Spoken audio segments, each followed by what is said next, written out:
Hello friends, welcome to my channel. आज हम सुनेंगे हरतालिका तीज की व्रत कथा। जिसके दिव्य केशों पर मंदार आक के पुष्पों की माला शोभा देती है और जिन भगवान शंकर के मस्तक पर चंद्र और कंठ में मुंडों की माला पड़ी हुई है, जो माता पार्वती दिव्य वस्त्रों से तथा भगवान शंकर दिगंबर वेश धारण किए हैं, उन दोनों भवानी शंकर को नमस्कार करता हूँ। कैलाश पर्वत के सुंदर शिखर पर माता पार्वती जी ने श्री महादेव जी से पूछा, हे महेश्वर, मुझसे आप वह गुप्त से गुप्त वार्ता कहिए जो सबके लिए सब धर्मों से भी सरल तथा महान फल देने वाली हो। हे नाथ, यदि आप भली भांति प्रसन्न हैं तो आप उसे मेरे सम्मुख प्रकट कीजिए।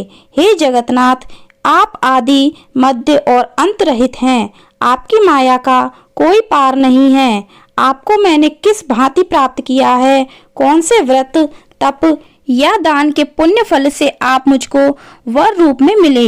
श्री महादेव जी बोले, हे देवी सुनो, मैं तेरे सम्मुख उस व्रत को कहता हूँ जो परम गुप्त है।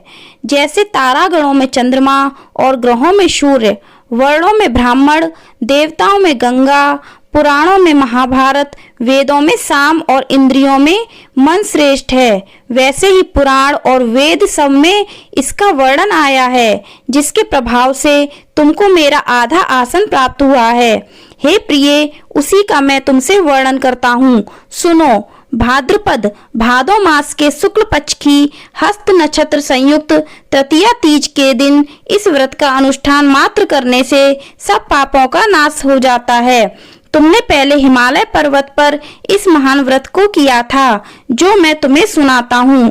पार्वती जी बोली, हे प्रभु, इस व्रत को मैंने किस लिए किया था, यह मुझे सुनने की इच्छा है, सो कृपा करके कहिए। शंकर जी बोले, आर्यावर्त में हिमालय नामक एक महान पर्वत है, जहाँ अनेक प्रकार की भूमि अनेक प्रकार के वृक्षों से सुशोभित है, जो सदैव बर्फ से ढके हुए तथा गंगा की कलकल ध्वनि से शब्दायमान रहता है। हे पार्वती जी, तुमने बाल्यकाल में उसी स्थान पर परम तप किया था और तुमने 12 वर्ष तक जल में रहकर तथा वैशाख मास में अग्नि में प्रवेश करके तप किया। श्रावण के महीने में बाहर खुले में निवास कर अन्न त्याग कर तप करती रहीं। तुम्हारे उस कष्ट को देखकर तुम्हारे पिता को बड़ी चिंता हुई। वे चिंतातुर होकर सोचने लगे कि मैं इस कन्या को किससे शादी करूं। इस अवसर पर देव योग से ब्रह्मा जी के पुत्र नारद जी वहां आए। देवर्षि नारद ने तुम शैलपुत्री को देखा। तुम्हारे पिता हिमालय ने देवर्षि को अर्घ्य पाद्य आसन देकर सम्मान सहित बिठाया और कहा, हे मुनीश्वर, आपने यहाँ तक आने का कष्ट कैसे किया, कहिए क्या आज्ञा है। नारद जी बोले, हे गिरिराज, मैं विष्णु भगवान का भेजा हुआ यहाँ आया हूँ। तुम मेरी बात सुनो। आप अपनी कन्या को उत्तम वर को दान करें। ब्रह्मा, इंद्र, शिव आदि देवताओं में विष्णु भगवान के समान कोई भी उत्तम नहीं है, इसलिए मेरे मत से आप अपनी कन्या का दान भगवान विष्णु को ही दें।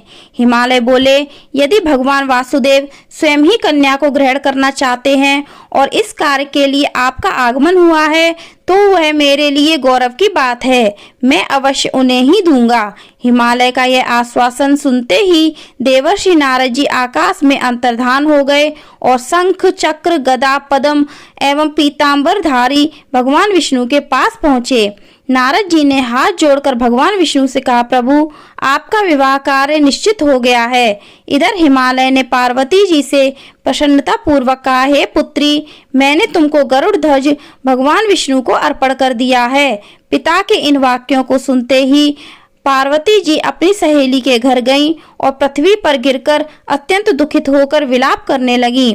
उनको विलाप करते हुए देखकर सखी बोली, हे देवी, तुम किस कारण से दुख पाती हो, मुझे बताओ, मैं अवश्य ही तुम्हारी इच्छा पूर्ण करूंगी। पार्वती बोली, हे सखी, सुन, मेरी जो मन की अभिलाषा है सुनाती हूँ। मैं श्री महादेव जी को वरण करना चाहती हूँ। मेरे इस कार्य को पिताजी ने बिगाड़ना चाहा है, इसलिए मैं निसंदेह इस शरीर का त्याग करूंगी। पार्वती के इन वचनों को सुनकर सखी ने कहा, हे देवी, जिस वन को तुम्हारे पिताजी ने ना देखा हो, तुम वहां चली जाओ तब हे देवी पार्वती, तुम अपनी सखी का यह वचन सुन ऐसे ही वन को चली आईं। पिता हिमालय ने तुमको घर पर ना पाकर सोचा कि मेरी पुत्री को कोई देव, दानव अथवा किन्नर हरण करके ले गया है। मैंने नारद जी को वचन दिया था कि मैं पुत्री का गरुड़ ध्वज भगवान के साथ वरण करूंगा। हाय, अब यह कैसे पूरा होगा? ऐसा सोचकर वे बहुत चिंतातुर होकर मूर्छित हो गए। तब सब लोग हाहाकार करते हुए दौड़े और मूर्छा दूर होने पर गिरिराज जी से बोले कि हमें आप अपनी मूर्छा का कारण बताओ। हिमालय बोले, मेरे दुख का कारण यह है कि मेरी रत्न रूपी कन्या को कोई हरण करके ले गया, या सर्प डस गया, या किसी सिंह या व्याघ्र ने मार डाला है। वह न जाने कहाँ चली गई, या उसे राक्षस ने मार डाला है। इस प्रकार कहकर गिरिराज दुखित होकर ऐसे कांपने लगे जैसे तीव्र वायु के चलने पर कोई वृक्ष कांपता है। तत्पश्चात हे पार्वती, तुम्हें गिरिराज साथियों सहित घने जंगल में ढूंढने निकले। सिंह, व्याघ्र, रीछ आदि हिंसक जंतुओं के कारण वन महाभयानक प्रतीत होता था।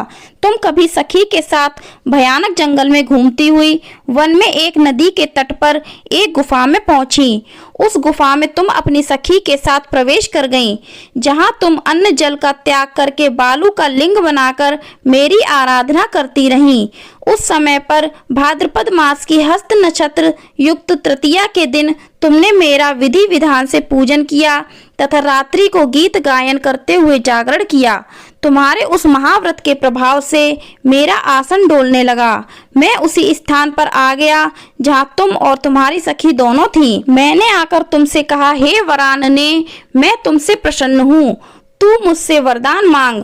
तब तुमने कहा कि हे देव, यदि आप मुझसे प्रसन्न हैं तो आप महादेव जी ही मेरे पति हों। मैं तथास्तु ऐसा कहकर कैलाश पर्वत को चला गया और तुमने प्रभात होते ही मेरी उस बालू की प्रतिमा को नदी में विसर्जित कर दिया। हे शुभे, तुमने वहां अपनी सखी सहित व्रत का पारायण किया। इतने में तुम्हारे पिता हिमवान भी तुम्हें ढूंढते ढूंढते उसी घने वन में आ पहुंचे। उस समय उन्होंने नदी के तट पर 2 कन्याओं को देखा तो वे तुम्हारे पास आ गए और तुम्हें हृदय से लगाकर रोने लगे और बोले, बेटी, तुम इस सिंह, व्याघ्र आदि युक्त घने जंगल में क्यों चली आई? तुमने कहा, हे पिता, मैंने पहले ही अपना शरीर शंकर जी को समर्पित कर दिया था, किंतु आपने इसके विपरीत कार्य किया, इसलिए मैं वन में चली आई। ऐसा सुनकर हिमवान ने तुमसे कहा कि मैं तुम्हारी इच्छा के विरुद्ध यह कार्य नहीं करूंगा। तब वे तुम्हें लेकर घर को लाए और तुम्हारा विवाह मेरे साथ कर दिया। हे प्रिय, उसी व्रत के प्रभाव से तुमको मेरा अर्धासन प्राप्त हुआ है। इस व्रतराज को मैंने भी अभी तक किसी के सम्मुख वर्णन नहीं किया है। हे देवी, अब मैं तुम्हें यह बताता हूँ कि इस व्रत का यह नाम क्यों पड़ा। तुमको सखी हरण करके ले गई थी, इसलिए हरतालिका नाम पड़ा। पार्वती जी बोली, हे स्वामी, आपने इस व्रतराज का नाम तो बता दिया, किंतु मुझे इसकी विधि एवं फल भी बताइए कि इसके करने से किस फल की प्राप्ति होती है। तब भगवान शंकर जी बोले, इस स्त्री जाति के अति उत्तम व्रत की विधि सुनिए। सौभाग्य की इच्छा रखने वाली स्त्रियां इस व्रत को विधि पूर्वक करें। केले के खम्भों से मंडप बनाकर उसे वंदनवारों से सुशोभित करें। उसमें विविध रंगों के उत्तम रेशमी वस्त्र की चांदनी ऊपर तान दें। चंदन आदि सुगंधित द्रव्यों को लेपन करके स्त्रियां एकत्र हों, शंख, भेरी, मृदंग आदि बजावें। विधि पूर्वक मंगलाचार करके श्री गौरी शंकर की बालू निर्मित प्रतिमा स्थापित करें। फिर भगवान शिव पार्वती जी का गंध, धूप, पुष्प आदि से विधि पूर्वक पूजन करें। अनेकों नैवेद्यों का भोग लगावें और रात्रि को जागरण करें। नारियल, सुपारी, जवारी, नींबू, लौंग, अनार, नारंगी आदि ऋतु फलों तथा फूलों को एकत्रित करके धूप, दीप आदि से पूजन करके कहें, हे कल्याण स्वरूप शिव, हे मंगल स्वरूप शिव, हे मंगल स्वरूप महेश्वरी, हे शिव, सब कामनाओं को देने वाली देवी, कल्याण रूप तुम्हें नमस्कार है। कल्याण स्वरूप माता पार्वती, हम तुम्हें नमस्कार करते हैं। भगवान शंकर जी को सदैव नमस्कार करते हैं। हे ब्रह्म रूपिणी, जगत का पालन करने वाली माँ, आपको नमस्कार है। हे शिववाणी, मैं संसारिक भय से व्याकुल हूँ, तुम मेरी रक्षा करो हे महेश्वरी। मैंने इसी अभिलाषा से आपका पूजन किया है। हे पार्वती माता, आप मेरे ऊपर प्रसन्न होकर मुझे सुख और सौभाग्य प्रदान कीजिए। इस प्रकार के शब्दों द्वारा उमा सहित शंकर जी का पूजन करें। विधि पूर्वक कथा सुनकर गौ, वस्त्र, आभूषण आदि ब्राह्मणों को दान करें। इस प्रकार से व्रत करने वाले के सब पाप नष्ट हो जाते हैं। तो फ्रेंड्स, उम्मीद करती हूँ आपको यह कथा पसंद आई होगी। पसंद आई हो तो लाइक करिएगा, ज़्यादा से ज़्यादा अपने फैमिली और फ्रेंड्स में शेयर करिएगा। हमारे चैनल को सब्सक्राइब करिएगा, बेल आइकन को प्रेस करिएगा। कमेंट में ओम नमः शिवाय, हर हर महादेव अवश्य लिखिएगा। धन्यवाद। ओम नमः शिवाय।